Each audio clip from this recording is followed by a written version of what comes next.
மார்கசீர்ஷ மாஹாத்மியம் என்றழைக்கப்படும் மார்கழி மாத மாஹாத்மியத்தின் 11ஆம் அத்தியாயம் அல்லது 11ஆம் நாள் கதை தற்போது துவங்குகிறது. அன்னை யசோதை ஹரியிடம் நம்மை அழைத்து செல்கிறாள். இன்று பகவான் ஸ்ரீகிருஷ்ணர் வெண்ணெயை எடுக்க சென்றிருக்கிறார் என்று கூறப்படுகிறது. எனவே பகவான் ஹரியின் பால் நம்மை உணவருந்தவும் உழவும் மணமகளையும் பால் கறக்கவும் வைத்திருக்கிறாள்.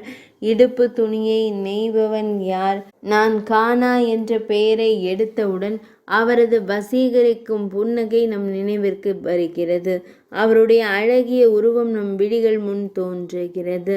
அதே போல் கண்ணையாவே நம் முன் இருப்பது போல் நாம் உணர்கிறோம்.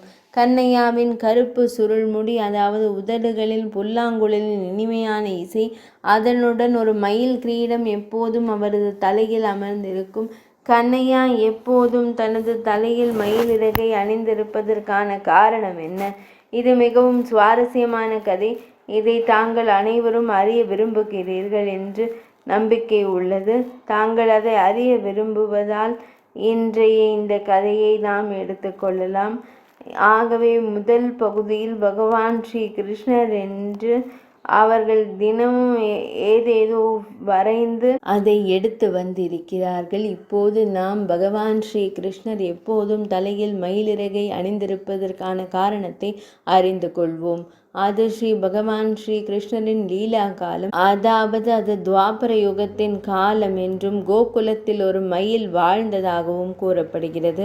அழகான மற்றும் வண்ணமயமான இறகுகளை கொண்ட மயில் பகவான் ஸ்ரீ கிருஷ்ணரின் சிறந்த பக்தராக இருந்ததாக கூறப்படுகிறது. அதாவது அவரும் பகவான் ஸ்ரீ கிருஷ்ணரின் ஆசிகளை பெற விரும்பினார். இதற்காக அவர் எப்போதும் முயற்சி செய்து கொண்டே இருந்தார்.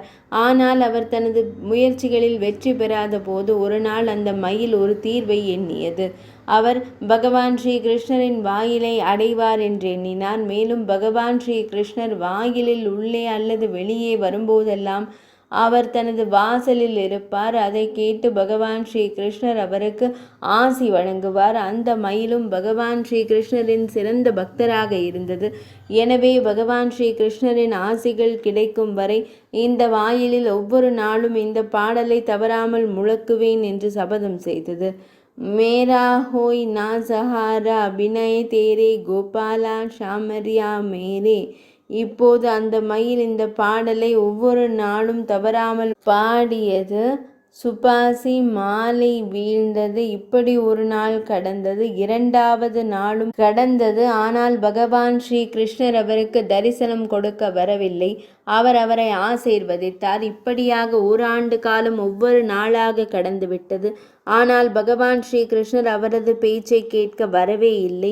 இப்படியாக ஒரு நாள் மயில் சோகமடைந்து அழ ஆரம்பித்தது. இந்த மயில் அழுது கொண்டிருந்த போது அங்கிருந்த ஒரு மைனாவும் பறந்து வந்தது. அந்த மைனா அழும் மயிலை கண்டதும் அது மிகவும் ஆச்சரியம் கொண்டது.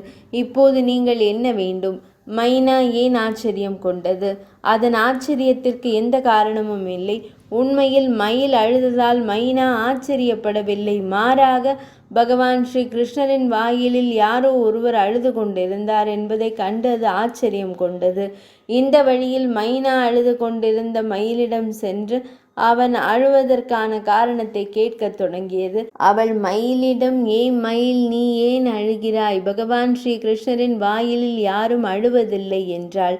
பின்னர் மயில் கண்ணீர் மல்க அழுது கொண்டே அந்த மைனாவிடம் கூறியது, மைனா, நான் கடந்த ஒரு ஆண்டாக இந்த வாயிலில் வந்து நிற்கிறேன். பகவான் ஸ்ரீ கிருஷ்ணர் என் பேச்சை கேட்கவே இல்லை. இன்று வரை எனக்கு உணவும் தண்ணீரும் கூட கொடுக்கவில்லை. அழும் மயிலை கேட்டு மைனா மயிலிடம், மயிலே, இவ்வளவுதான். நான் தேவி ஸ்ரீ ராதையின் பர்சானாவிலிருந்து வந்திருக்கிறேன். நீ என்னுடன் அங்கே வா. ராதா ராணி மிகவும் அன்பானவள் என்று கேள்விப்பட்டிருக்கிறேன். அவள் எப்போதும் உன்னிடம் கருணை காட்டுவாள். என்னுடன் வா. பகவான் ஸ்ரீ கிருஷ்ணர் அவருடைய மயில் என்று கேள்விப்பட்டிருக்கிறேன். மயில்கள் தங்கள் ராதா ராணிக்கு சேவை செய்பவர்கள் அல்லது தாங்கள் ராதா ராணி கீழ்ப்படிபவர்களை மிக விரைவாக கேட்கின்றன. மயிலுக்கு மைனாவின் இந்த விஷயம் அதிகரித்தது. அவர்களுக்கு அது பிடித்திருந்தது. இப்போது இருவரும் பர்சானாவிற்கு புறப்பட்டு நடந்து பறந்து கொண்டிருந்த போது இருவரும் இறுதியாக பர்சானாவை அடைந்தனர். அப்போது அவர்கள் இப்போது தேவி ஸ்ரீ ராதா ராணியின் வாயிலை அடைந்தனர். பின்னர் வாயிலில் அமர்ந்திருந்த மைனா ராதே ராதே பர்சானா தேவி ராதே என்று பாடத் தொடங்கியது. ஆனால் மயிலும் பர்சானாவிற்கு வந்து மேரே கோய் நாசஹாரா பின்தேரே கோபால் சவாரியா மேரே என்ற அதே பழைய பாடலை பாடிக்கொண்டிருந்தது. தேவி ஸ்ரீ ராதை இதனை கேட்டதும் உடனடியாக அரண்மனையிலிருந்து வெளியே வந்து மயிலை அன்பாக கட்டி அணைத்து மயிலிடம் நீ எங்கிருந்து வருகிறாய் என்று கேட்டார். மயிலானது மிகவும் அன்பானதாகும். பின்னர் இந்த மயில் ஜெய்ஹோ ராதா ராணி என்று கூறியது. இன்று வரை நீ மிகவும் அன்பானவள் என்று நான் கேள்விப்பட்டிருக்கிறேன். ஆனால் இன்றுதான் நான் அதை உன்னை நேரில் கண்டேன். ஆனால் நான் இன்று தங்களை நேரில் கண்டேன். நான் தங்களை ஒருமுறை அழைத்தபோது பிறகு நான் மயிலிடம் கேட்டேன், சரி அது எப்படி என்று. பின்னர் மயில் ராதாராணி என்ன கூறியது, கடந்த 1 வருடமாக நான் பகவான் ஸ்ரீ கிருஷ்ணரின் வாயிலில் அமர்ந்து பகவான் ஸ்ரீ கிருஷ்ணரின் பெயரின் பாடல்களை பாடிக்கொண்டிருந்தேன். ஆனால் பகவான் ஸ்ரீ கிருஷ்ணர் எனக்கு ஒரு சிறிய தானியத்தை கூட கொடுக்கவில்லை. நான் கூறுவதை கேட்பது ஒரு புறம் இருக்கட்டும். இப்போது மயில் ராதா ராணியின் வார்த்தைகளை ஏற்றுக்கொண்டு அவர் ஒரு உலாவிற்கு திரும்பியது. மீண்டும் பகவான் ஸ்ரீ கிருஷ்ணரின் வாயிலை அடைந்ததும் இந்த முறை மயில் ஜெய் ராதே ராதே என்று முனகத் தொடங்கியது. ஜெய் ராதே ராதே ஜெய் ராதே ராதே என்று மீண்டும் முனகத் தொடங்கியது. பகவான் ஸ்ரீ கிருஷ்ணன் மிகுந்த அன்புடன் மயிலை தழுவி, மயிலே நீ எங்கிருந்து வந்தாய் என்று கேட்டார். இதை கேட்ட மயில், அங்கே போகலாம். 1 வருடம் நான் உன் பெயரை உச்சரித்து கொண்டிருந்ததால் நான் ஒருபோதும் தண்ணீர் கேட்கவில்லை. இன்று ஜெய் ராதே ராதே என்று கூறிய போது அவன் மிக விரைவாக ஓடி வந்தான். மயிலின் குரலை கேட்டு பகவான் ஸ்ரீ கிருஷ்ணர், அந்த மயிலின் ஒலியில் சிக்கிக் கொள்ளாதே, முழு கதையையும் எனக்கு சொல் என்றார். பின்னர் மயில், பகவான் ஸ்ரீ கிருஷ்ணரே, கடந்த 1 ஆண்டு காலமாக நான் இந்த பாடலை உங்கள் வாயிலில் பாடிக்கொண்டிருந்தேன். மேரா கோய் நாஷ் பின்தேரே கோபால் சாமாரியா மேரே. ஆனால் தாம் ஒருபோதும் கவனம் செலுத்தவில்லை. அதனால்தான் நான் பர்சானாவிற்கு சென்றேன் என்றார்.